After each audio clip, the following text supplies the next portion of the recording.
Here's the real truth of this entire conversation is that clients aren't looking for perfection. They want presence. They want someone who's going to show up and deliver value, help them from where they are to where they want to go, and to listen, ask great questions, and move forward. Welcome to the Sales Made Simple podcast.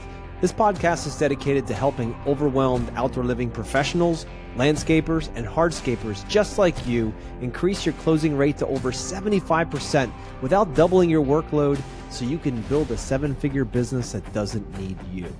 I'm your host, Joshua Gillow. Let's dig in.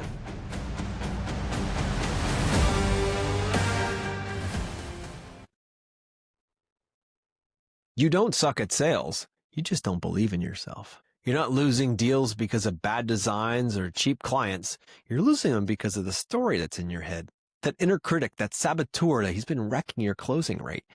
That inner critic, that fixed mindset that constantly pours doubt into your mind, to your soul, to your heart. The one that says, don't be too pushy, or they can't afford this, or what are you doing here, man? This project is way out of your league, or I'm not good at sales. Does any of that sound familiar? Does any of you actually hear that in your mind as well? That doubt that creeps in, especially at the wrong times, at times when you need to be most confident, and you have that doubt that creeps into your soul. Sometimes it's almost debilitating. I know this is something that's part of the human condition. There's nothing wrong with you. This is very common. This is all part of the human experience. And the crazy part is that you'll show up even before the client speaks. You walk into the house and look around, and you'll start to feel that doubt come in. And you know what?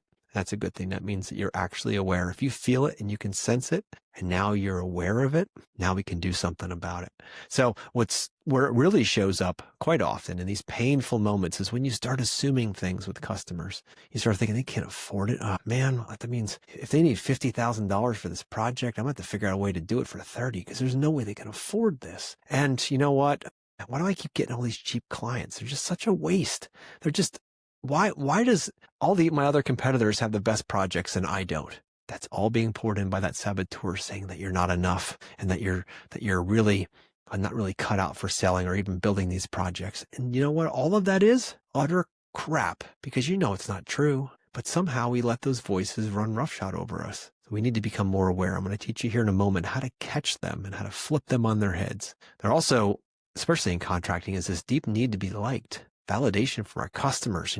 Oftentimes in order to be liked, we'll soften price and we'll bring price down and discount just in order to make sure we get the project and that we don't offend the customer. And, we rush to the close trying to get to the money as fast as possible. And that kills trust big time.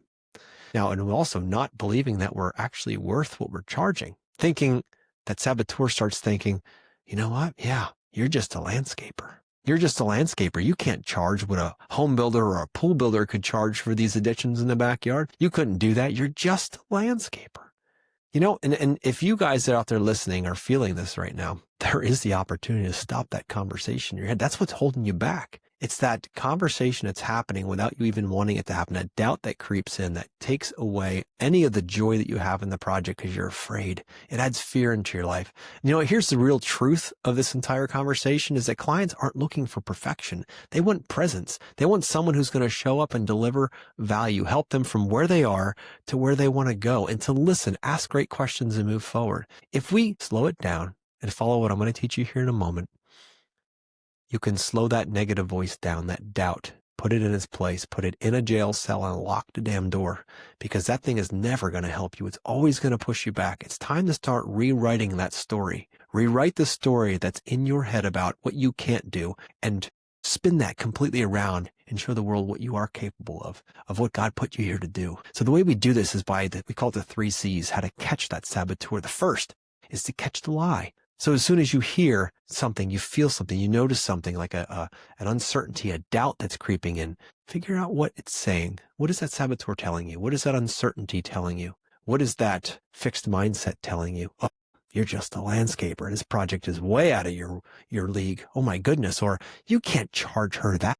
There's no way she's going to pay that. Look at this house. There's no way they can afford this. Or I'm not comfortable asking for $50,000 for a project or $500,000, whatever it is. When you start feeling that come up, catch it, grab it, say, got it. All right. I got the lie. I got this. What is this? And I know this might sound crazy to you guys. Just bear with me. Trust me. This is something that'll free you from so many things holding you back from life and business, is this idea of the inner critic. Grab it first. Once you have that lie, then you challenge it. You say, is this true? Is it true that she can't afford this upgrade in her backyard? Is it true, or is it just familiar? It's just my constant subconscious pattern thinking, man, every time I go out, let me think back about that. Every time I go out to homes in that development, that subdivision, I think the same thing. I'm like, I go out, I park, and I think, man, I hope they don't ask me too many questions. I hope they don't, dig too deep, because I don't know. I feel uncomfortable around that kind of money or around those kind of people. All of that's the inner critic.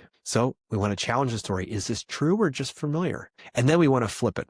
So now we got to choose a new identity. So shoulders back, strong voice, lead like a pro, and say, what version of me does this client need today? Does this client need the version of you that the saboteurs are just running roughshod over, that you're not enough, and that there's no way you're just a landscaper or just a hardscaper, that you shouldn't even be in this community, or there's no way you can charge that much for that project? Is that the client? Is that what the client needs today? Or what if they need somebody who shows up saying, you know what?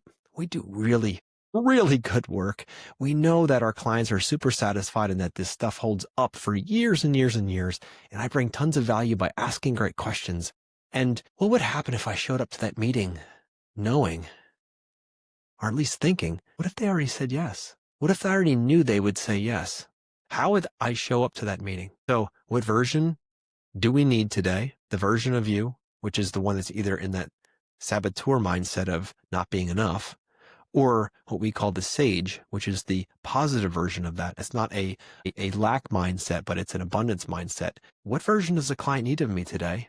And what if I already knew they'd say yes? How would you show up different if you weren't thinking they're probably going to say no, versus what if they already said yes? The way you show up, I know this might sound crazy, but the way you show up to that meeting is going to directly determine what's going to happen next. One client that could say yes to you, or wants to say yes to you, they love your website, they've got great referrals, but you show up down, beat up from the day, and just not asking good questions, and saboteurs are just kicking your butt.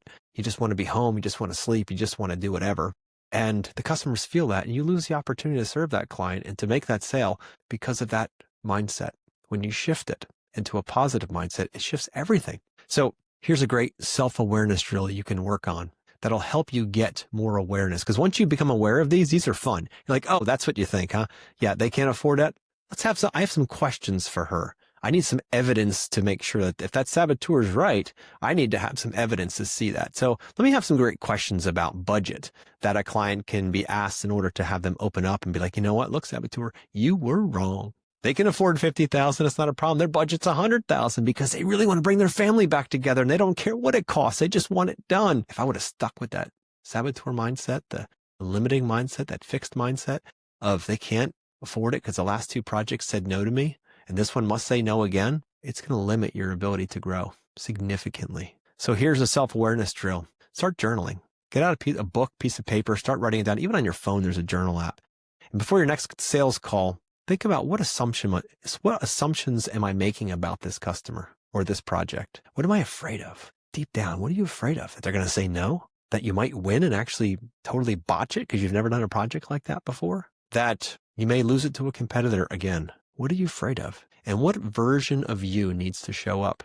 The one that's riddled with saboteurs saying negative things in his head or her head? Or the one that is confident, that knows what questions to ask, knows how to ask them, and how to engage somebody in a way that they talk more than you do, so you can really gauge and get deeper into a relationship? That's what you need to do. If you do that and you become more self-aware, everything will shift for you inside, and you'll become much more effective when it comes to communicating, and not just for sales, in your teams, in your relationships, in life. All of this shifts when you start becoming aware of those negative voices in your head. So at this point, your goal is to make sure you know that your saboteur is not in charge of the show. Become aware, change the story, challenge that story, and choose a new identity to move forward in your sales and business journey.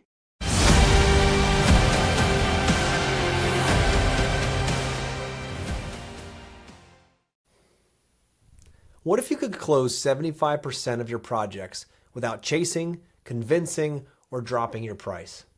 That's not a dream, that's the mission. Mission 75. Here at Yes Express Sales Academy, we are spearheading a bold shift to help outdoor living contractors sell with confidence, not desperation. Because let's be real, you've been told to just give them a good price and hope for the best. You've been trained to beg for work and give away your time and compete with contractors who don't even play at your level. That ends now. I wrote the Core 10 Sales Playbook because it's the system I desperately needed 20 years ago. It's built for real-world, design-build contractors, not guys in suits. Inside, I'll show you how to qualify leads in minutes, speak to emotion, not features, cut confusion and eliminate ghosting, lead the sales call with calm authority, and close premium jobs without flinching. That book drops in January 2026. Check out the show notes to get on the list to be the first in line to grab your copy of the Core 10 Sales Playbook before they're gone. This isn't about working harder, it's about selling smarter, and it starts now. Let's raise the standard together.